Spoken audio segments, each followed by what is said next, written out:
J'ai vu Link en DVD et voici ce que j'en pense. Prix spécial du festival d'Avoriaz en 1986.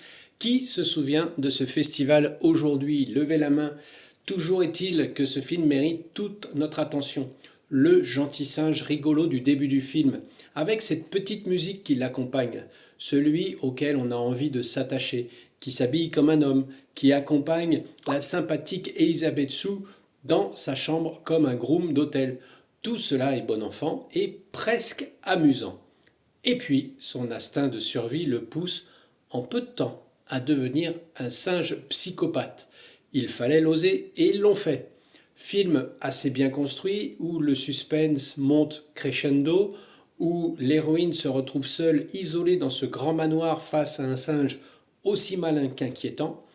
On est dans un huis clos déguisé où tu es plus suggéré que montré. On ne voit d'ailleurs aucun meurtre, tout se passe hors cadre.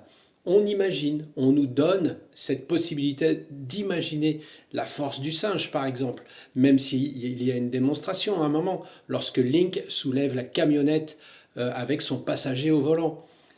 Est-ce que le film a le même impact aujourd'hui qu'à l'époque?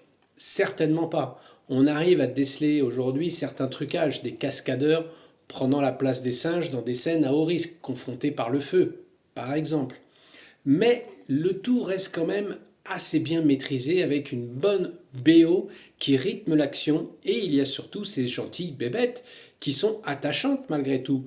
De toute façon, c'est de notre faute, on n'avait pas à les sous-estimer, un point c'est tout. Sur ce, je vous dis comme d'habitude, à vos lecteurs et bon visionnage. Ciao!